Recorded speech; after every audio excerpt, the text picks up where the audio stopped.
The gravity shifted on Nexus Station at precisely 14:23 Standard Time. Cassandra Reeves felt at first a subtle fluctuation in the artificial pull that kept her boots against the polished floor of the Grand Concourse. She placed a steadying hand against the transparent viewport, her security officer's instincts immediately alert. "Everything okay, Officer Reeves?" asked Dr. Harlow, the lead scientist shepherding 8 children of Earth's diplomatic corps through the station tour. "Just a minor stabilizer hiccup," Cassandra replied, eyes scanning the vast atrium where human children stood beneath the massive banners of Earth Alliance and the Tresari Confederation. The diplomatic children, aged between 8 and 12, pressed their faces against the massive viewport, marveling at the gas giant Titan IX rotating slowly beneath the station. "When was the last calibration?" she asked over her come to station control. Static answered. Then the lights died. Not just dimmed, they vanished completely, plunging the Grand Concourse into absolute darkness. The viewport's polarization failed, causing several children to cry out as the unfiltered glare from Titan IX seared their eyes. "Emergency protocols!" Cassandra shouted, activating her wrist illuminator. "Everyone stay where you are." For 11 seconds, chaos reigned. Cassandra heard crying, shouting, the scrape of footsteps, and then a sound she couldn't identify like air being sucked through a narrow tube, but amplified 100-fold. When the lights returned, Cassandra stood alone with Dr. Harlow and 3 Tresari delegates. Their iridescent exoskeletons reflected the renewed illumination, compound eyes unblinking. The children were gone, all 8 of them. Security breach. In Grand Concourse. Cassandra barked into her com, drawing her sidearm. "Initiate station lockdown." Senior Ambassador Tevlin of the Tresari turned slowly, the metallic plates of his exoskeleton clicking softly. "There appears to have been a systems anomaly," he said, his speech modulator rendering his words in perfect English. "This wasn't an anomaly," Cassandra snapped, stepping toward him. 8 children just disappeared. Where are they? The Tresari's secondary arms folded beneath his ceremonial robe. "We have no explanation for this event." Within minutes, the concourse filled with security personnel, scanners humming as they swept the area. Cassandra moved methodically through the space, checking every reading herself. "Nothing," reported Chief Donovan, shaking his head. "No trace. Signatures, no residual energy patterns, no atmospheric disturbance. It's like they were never here." The news spread across Earth and her colonies within hours. 8 children, sons and daughters of admirals, ambassadors, and high commissioners had vanished during an official diplomatic visit. In her quarters that night, Cassandra reviewed the security footage for the 20th time. 11 seconds of darkness. The children visible in frame 6, reaching toward the viewport. By frame 12, empty space where they had stood. Her terminal chimed with an incoming message encrypted, source unknown. She hesitated, then accepted. A single file appeared, thermal imaging from an unofficial backup system, capturing what the primary sensors missed. For a fraction of a second before total darkness, a pattern appeared around each child's geometric shapes, precise and deliberate, not random, not natural. Cassandra's blood ran cold. This wasn't a malfunction. It was coordinated, targeted. She forwarded the file to Admiral Jackson, head of Earth Alliance Security, with one message. They were taken. And I'll find them. 3 days later, as diplomatic channels erupted with accusations and denials, Cassandra received new orders. Report to Earth Command, deep beneath the Pacific floor. Her security clearance had been upgraded. Something was happening. Something beyond diplomacy. Silent response. Marcus Decker hunched over his terminal in the subterranean analysis chamber of Earth Command, buried 300 meters beneath the Pacific. The walls around him reinforced composite alloy lined with quantum. Dampeners ensured complete communication blackout from the outside world. Only those with Omega-7 clearance even knew this facility existed. "Run it again," he muttered, eyes burning from 36 hours without sleep. The holographic display flickered, showing the final moments before the children vanished from Nexus Station. Admiral Victoria Frost entered silently, her uniform impeccable despite the crisis. "Tell me you found something." Marcus rubbed his temples. "Those geometric patterns in the thermal imaging?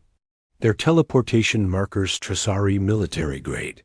Not civilian tech, not diplomatic. Their Black Fleet uses them for covert insertions." Frost's expression hardened. "You're certain?" "The signature matches intercepted patterns from the Cygnus incursion. This wasn't random. Someone targeted those specific children." On the wall display, 8 profiles appeared, each showing a smiling child alongside medical and genetic data. Frost studied them, then tapped one file labeled Neurological Anomalies, classified. "What am I looking at, Decker?" All 8 children showed unusual brainwave patterns during routine scans last year. Nothing dangerous - just ... different. More complex than standard human patterns. We flagged it for further study. And the Tresari knew this? Marcus nodded grimly. Someone leaked the data 6 months ago. We traced it to a diplomatic terminal on Nexus. Frost turned away, her reflection fractured across multiple screens. The Council wants to pursue diplomatic channels. They're still debating.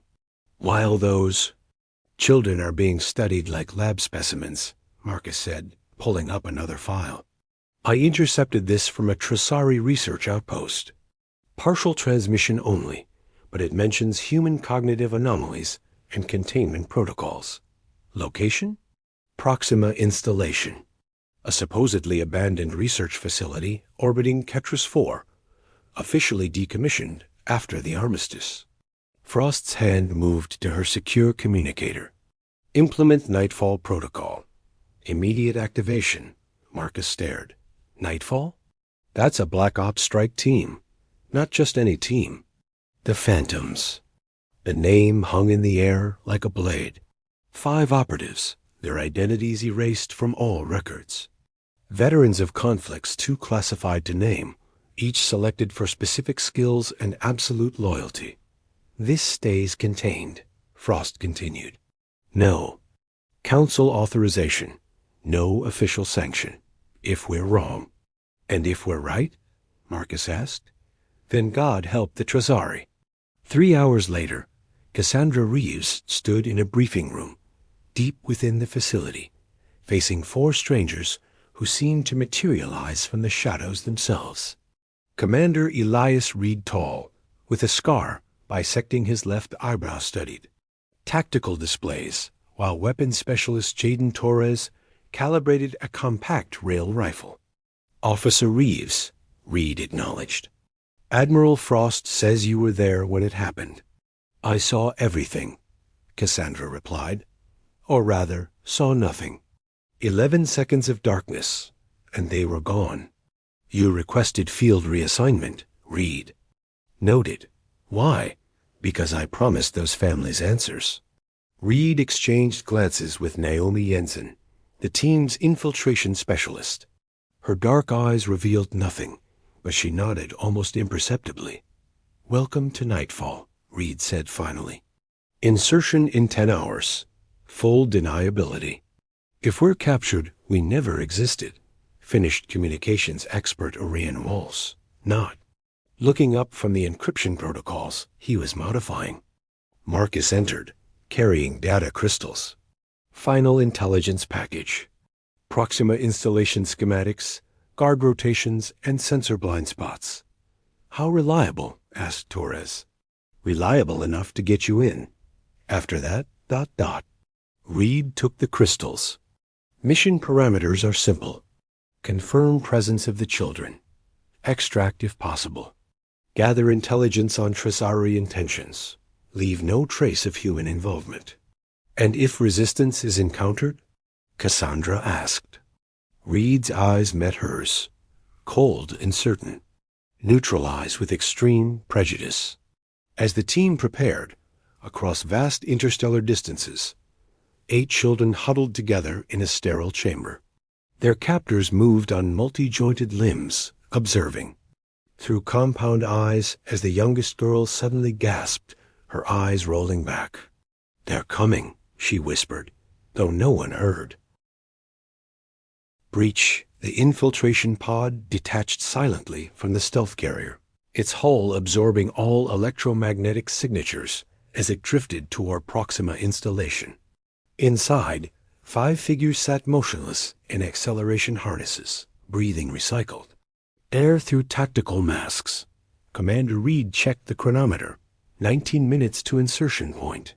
Through the narrow viewport, the installation appeared a jagged artificial moon orbiting the gas giant Ketras 4, its surface bristling with sensor arrays and communication spires.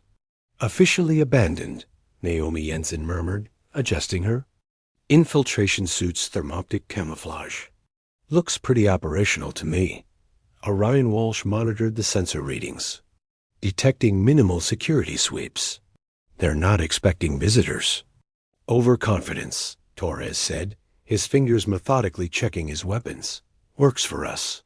Cassandra studied the schematics one final time, committing every corridor and junction to memory. This wasn't her usual assignment security officer. To Black Ops in one leap, but her knowledge of the children and determination had convinced Reed to include her. "Approaching thermal exhaust port," Reed announced, initiating silent dock. The pod shuddered once as magnetic clamps engaged against the installation's outer hull. No alarm sounded. No defensive systems activated. "Breach point secure," Naomi confirmed, already moving toward the airlock. "I'll take point." They entered one by one, slipping through the maintenance shaft into darkness. The air inside smelled of metal and ozone. Cassandra activated her tactical visor, the world transforming into shades of blue and green as augmented reality overlaid their route through the station. "Motion sensor ahead," Orion whispered, already deploying a signal dampener. "Looping its feed, ... now." They moved deeper, encountering automated systems, but no living guards. Torres disabled a drone with surgical precision before it could transmit their presence. Halfway to the central research section, Reed held up his fist. Everyone froze. "Something's wrong," he said. "Security's too light." A soft vibration hummed through the deck plates beneath them. Naomi pressed her palm against a wall junction, feeling the rhythm. "Power fluctuations," she said. "Massive energy draws cycling every 90 seconds. Reed consulted the schematics. "Not on any system we know about. Whatever they're doing with those children, it requires significant power," Cassandra said. They continued, more cautious now, until reaching a sealed bulkhead marked with Tressari glyphs. Orion translated through his visor. "Cognitive Research Division." "This is it," Reed confirmed. Jensen, bypass the lock. Torres, prepare for resistance. Naomi worked on the complex locking mechanism while the others formed a defensive perimeter. As the final circuit yielded, the door slid open, revealing not a laboratory, but a single Tressari standing calmly in the corridor. "I've been expecting you," he said, his voice modulator creating perfect English. "I am Research Director Vareen." Torres raised his weapon, but Reed signaled restraint. "You've taken something that belongs to us," Reed said. Vareen's compound eyes reflected the dim light. "Please, follow me." "It's a trap," Torres warned. "Undoubtedly," Reed agreed. "Cassandra, Orion hold this position. Jensen, Torres with me." Vareen led them through corridors increasingly populated with Tressari scientists, all of whom stepped aside, watching with insectoid stillness. Finally, they reached a vast circular chamber. 8 children floated in specialized suspension fields, surrounded by scanning equipment. All were conscious, unharmed, but connected to monitoring devices. What are you doing to them? Naomi demanded, stepping forward. Learning, Vareen replied, and fearing. Before Reed could respond, a security alert blared through the installation. Vareen's secondary arms emerged from beneath his research robe. Your diversion at the South Quadrant has been discovered, he said. You have minutes before security forces arrive. What diversion? Reed asked sharply. We came alone. Vareen's compound eyes shifted. Then someone else has breached our installation. Someone less ... subtle. The children stirred in their suspension fields, as if responding to an unheard signal. The youngest girl opened her eyes and looked directly at Naomi. The shadows are coming, she said, just like we showed them. Awakening alarms continued blaring as Naomi stared at the suspended children, the girl's words echoing in her mind. What does she mean? Like we showed them? Vareen moved to a control console. These children are not what you think. Not what we thought. His long fingers moved across the interface, bringing up brain scans. Human children with a particular neural configuration, they can project thoughts, influence decisions, see patterns in time that should be impossible. Telepathy? Reed asked skeptically. More complex, more dangerous. Vareen's compound eyes fixed on Naomi. They reached across space, called to others like themselves, adults with dormant abilities. Torres kept his weapon trained on the Trazari scientist. This is why you took them? To study psychic powers? To contain them, Vareen corrected. Your species is evolving in ways that threaten galactic stability. The High Command ordered preemptive measures. A violent explosion shook the installation, causing equipment to spark and flicker. The suspension fields wavered momentarily. Your people? Reed asked Torres, who shook his head. Orbital Defense Grid is engaging an unidentified vessel, Vareen reported, reading incoming data. Human design, but unusual configuration. Naomi approached the youngest girl's suspension field. What's your name? Pitra, the child answered. You came because I called you. All of you. That's impossible, Reed said. Commander Reed, Pitra continued, you dreamed about us 3 nights ago. A corridor of stars and 8 lights going dark. Reed's composure faltered for the first time. How could you know that? Vareen stepped between them. This is what we feared. Human consciousness expanding beyond physical limitations, connecting across vast distances, influencing other species. Another explosion rocked the station. Warning lights flashed as atmospheric integrity alarms activated. We need to move now, Reed ordered. Release the children. I cannot, Vareen said. If they leave, the High Command will die, Torres finished coldly. Raising his weapon, Naomi placed her hand on Torres' arm. Wait. She turned to Vareen, seeing something in his compound eyes, uncertainty, perhaps even fear. You're not fully committed to this, are you? You're a scientist, not a soldier. Vareen's secondary arms moved in what might have been a gesture of resignation. The children display abilities we cannot predict or control. Some on the High Command want them eliminated. Others want to weaponize them. I merely want to understand. Understanding comes later, Reed interrupted. Now we leave with the children. Naomi held Vareen's alien gaze. Help us. Come with us. The moment stretched between them, filled with unspoken possibilities. Then Vareen moved to the control console and began deactivating the suspension fields. As the children were freed, Cassandra and Orion rushed into the chamber. We've got company, Cassandra reported. Trazari security forces converging from multiple directions. And something else, the station's south quadrant has been breached. Violently, Reed activated his tactical comm. Extraction team, status? Static answered. Then a voice broke through. Unidentified human forces engaged with Trazari security. Heavy weapons fire. Cannot approach primary extraction point. Reed cursed. Someone else is here for the children. Earth's military? Cassandra suggested. Or worse, Torres muttered. Private interests. If these abilities can be weaponized. The children gathered around Petra, who looked calmly at Naomi. The shadows want us too, but they won't understand what we need. And what do you need? Naomi asked. Teachers, Petra replied simply. People like you, whose minds can hear us.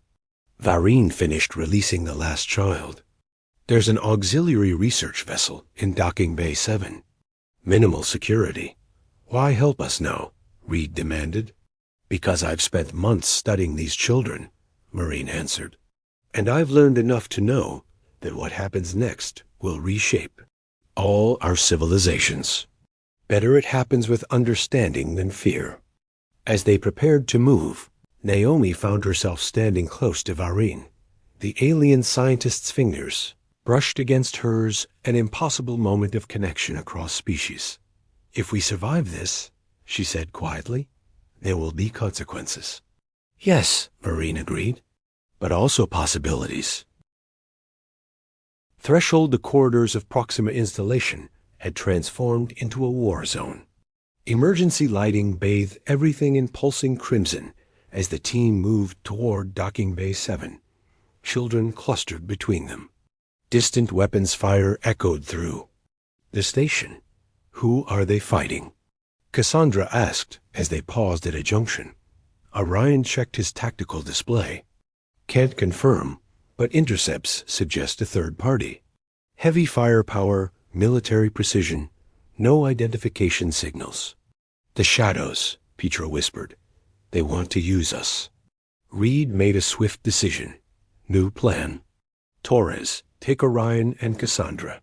With 4 children on the direct route to the research vessel. Jensen, with me and Varine, will take the other 4 through maintenance tunnels as backup. Splitting up is risky, Torres objected. One group needs to make it out, Reed said firmly. These children are too important. They separated at the junction, Reed leading his group into a narrow maintenance passage.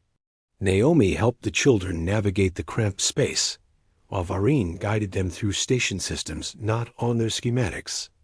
How long have you known? Naomi asked Varine as they moved. About human abilities. Suspected for decades. Confirmed when we detected unusual psionic signatures emanating from Earth colonies.